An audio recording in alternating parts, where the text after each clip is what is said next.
오늘 본문은 창세기 43장 1절부터 15절까지 말씀입니다. 제가 봉독합니다. 그 땅에 기근이 심하고 그들이 애굽에서 가져온 곡식을 다 먹음에 그 아버지가 그들에게 이르되 다시 가서 우리를 위하여 양식을 조금 사오라. 유다가 아버지에게 말하여 이르되 그 사람이 우리에게 엄히 경고하여 이르되 너희 아우가 너희와 함께 오지 아니하면 너희가 내 얼굴을 보지 못하리라 하였으니 아버지께서 우리 아우를 우리와 함께 보내시면 우리가 내려가서 아버지를 위하여 양식을 사려니와 아버지께서 만일 그를 보내지 아니하시면 우리는 내려가지 아니하리니 그 사람이 우리에게 말하기를 너희의 아우가 너희와 함께 오지 아니하면 너희가 내 얼굴을 보지 못하리라 하였음이니이다. 이스라엘이 이르되 너희가 어찌하여 너희에게 또 다른 아우가 있다고 그 사람에게 말하여 나를 괴롭게 하였느냐. 그들이 이르되 그 사람이 우리와 우리의 친족에 대하여 자세히 질문하여 이르기를 너희 아버지가 아직 살아 계시느냐 너희에게 아우가 있느냐 하기로 그 묻는 말에 따라 그에게 대답한 것이니 그가 너희의 아우를 데리고 내려오라 할 줄을 우리가 어찌 알았으리이까. 유다가 그의 아버지 이스라엘에게 이르되 저 아이를 나와 함께 보내시면 우리가 곧 가리니 그러면 우리와 아버지와 우리 어린 아이들이 다 살고 죽지 아니하리이다. 내가 그를 위하여 담보가 되오리니 아버지께서 내 손에서 그를 찾으소서. 내가 만일 그를 아버지께 데려다가 아버지 앞에 두지 아니하면 내가 영원히 죄를 지리이다. 우리가 지체하지 아니하였더라면 벌써 2번 갔다 왔으리이다. 그들의 아버지 이스라엘이 그들에게 이르되 그러할진대 이렇게 하라.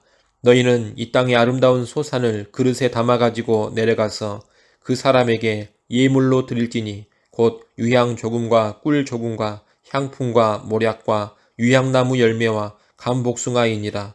너희 손에 갑절의 돈을 가지고 너희 자루 아귀에 도로 넣어져 있던 그 돈을 다시 가지고 가라. 혹 잘못이 있었을까 두렵도다. 내 아우도 데리고 떠나 다시 그 사람에게로 가라. 전능하신 하나님께서 그 사람 앞에서 너희에게 은혜를 베푸사 그 사람으로 너희 다른 형제와 베냐민을 돌려보내게 하시기를 원하노라. 내가 자식을 잃게 되면 이르리로다. 그 형제들이 예물을 마련하고 갑절의 돈을 자기들의 손에 가지고 베냐민을 데리고 애굽에 내려가서 요셉 앞에 서니라. 아멘. 애굽에서 돌아온 요셉의 형들은 아버지 야곱의 강경한 반대에 부딪혀 애굽으로 다시 돌아가지를 못했습니다. 그런데 흉년이 계속되고 애굽에서 가져온 곡식도 모두 떨어지고 말았습니다. 그러자 야곱은 아들들에게 다시 애굽으로 가서 곡식을 사오라고 합니다. 이때 유다가 나서서 베냐민을 함께 보내주셔야 하지만 애굽에 갈 수 있음을 말합니다. 아버지 야곱은 막내 베냐민을 보내는 것이 쉽사리 내키지가 않았습니다. 이에 유다는 자기 목숨을 담보로 해서 베냐민을 데려오겠다고 합니다. 이에 야곱도 베냐민을 보내기로 결단합니다. 그러면서 애굽의 총리에게 줄 예물을 준비케 하고 돈도 지난번 가져온 돈을 포함해서 갑절로 가져가라고 합니다. 이렇게 해서 베냐민을 포함한 야곱의 모든 아들들이 가나안을 떠나 애굽으로 가서 요셉을 다시 만나게 됩니다. 우리는 오늘 본문에서 두 사람의 중요한 변화를 볼 수 있습니다. 하나는 유다의 변화입니다.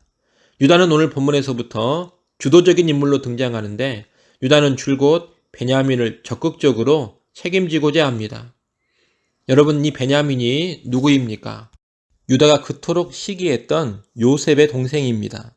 또 지금 아버지 야곱이 특별히 사랑하고 있는 아들입니다. 사실 지금 야곱이 베냐민을 대하는 모습은 예전에 야곱이 요셉을 대하는 모습과 똑같습니다. 오래전에 유다를 비롯한 형제들은 아버지가 요셉을 특별히 사랑하는 것을 싫어했습니다. 그래서 결국 요셉을 죽이려 했고 팔아 넘겨버렸습니다. 요셉을 팔아 넘겨버리자는 제안을 했던 사람이 바로 유다였습니다. 예전에 유다 같았으면 베냐민 역시 꼴도 보기 싫었을 것입니다. 그리고 아버지에게도 불만이 가득했을 겁니다. 하지만 유다는 지금 그렇지 않습니다. 베냐민을 무사히 데려오는 일에 자기의 목숨을 담보로 내놓고 있습니다. 자기 생명을 담보로 해서라도 베냐민의 안전을 보장하겠다는 겁니다. 그리고 아버지 야곱이 막내 베냐민을 아끼고 사랑하는 것에 대해 전혀 불만이 없어 보입니다. 오히려 그런 아버지의 마음을 이해하면서 아버지께 심려가 되지 않도록 베냐민을 잘 보호해서 데려오겠다고 합니다. 예전에 유다 안에 있었던 시기심과 질투심, 그리고 아버지에 대한 불만, 형제에 대한 강한 증오심이 보이지 않습니다. 오히려 아버지에 대한 이해와 공경, 그리고 형제에 대한 사랑만이 보입니다. 유다에게 일어난 놀라운 변화입니다. 오늘 우리에게도 이런 변화가 반드시 있어야 합니다. 예전에는 시기심과 질투심, 사람에 대한 쓴마음과 미움 등이 있었더라도 시간이 지나면 그런 것들이 이제 사라지고 제거되어야 합니다. 이것이 신자가 보여야 할 변화입니다. 10년 전의 마음 상태나 지금이나 똑같으면 안 된다는 겁니다.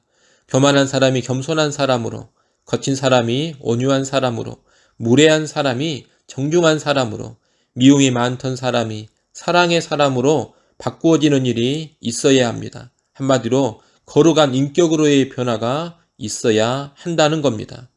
거룩한 인격으로 변화되지 않는 신앙생활은 헛것입니다. 내게 과연 어떤 변화가 일어났는지, 그리고 어떤 변화를 보이고 있는지를 꼭 점검하시기 바랍니다. 나무는 열매로 알 수 있습니다.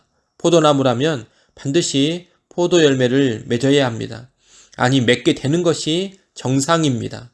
우리가 그리스도인이라면 그리스도를 닮는 모습이 나와야 합니다. 시간이 지나면 그런 모습이 나올 수밖에 없는 사람이 그리스도인입니다. 만약 오랜 신앙생활에도 불구하고 변화의 열매, 거룩한 삶의 열매가 도무지 보이지 않는다면 우리는 우리의 구원을 확신할 수가 없을 것입니다.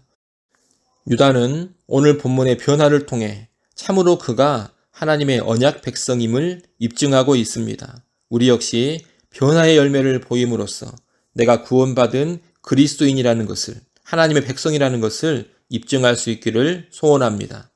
오늘 본문은 또 한 사람의 변화를 보여줍니다. 바로 야곱의 변화입니다.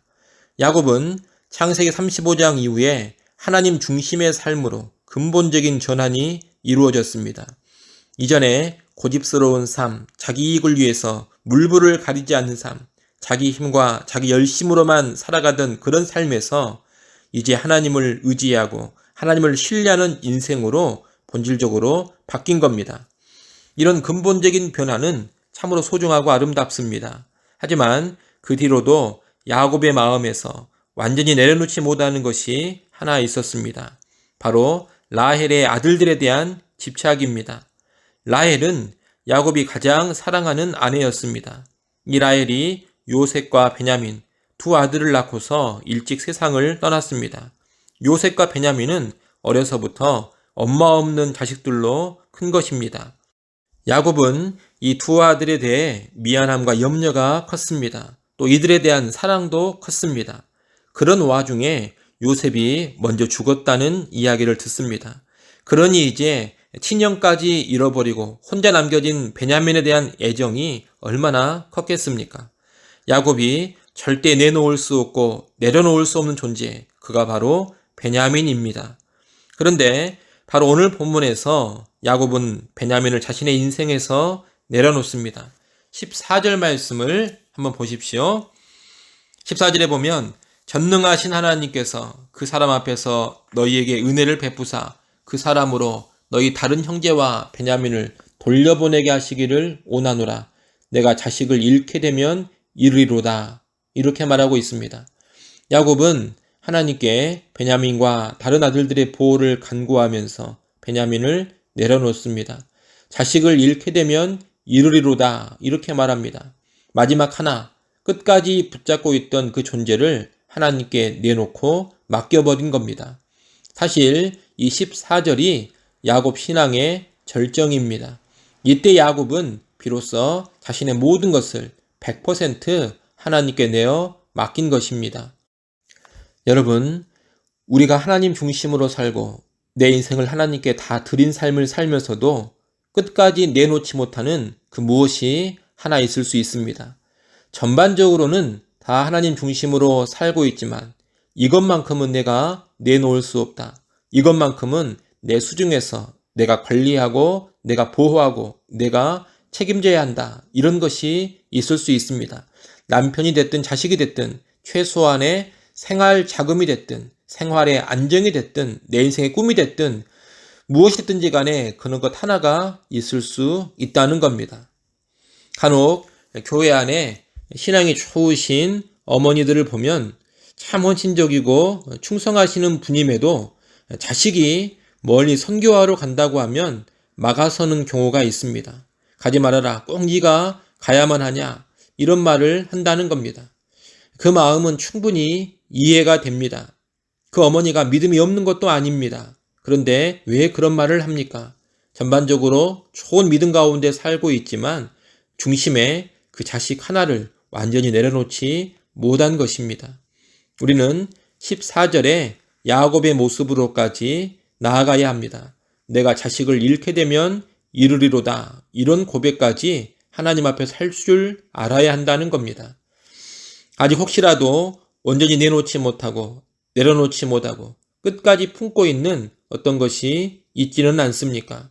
그것을 하나님께 내려놓기 바랍니다.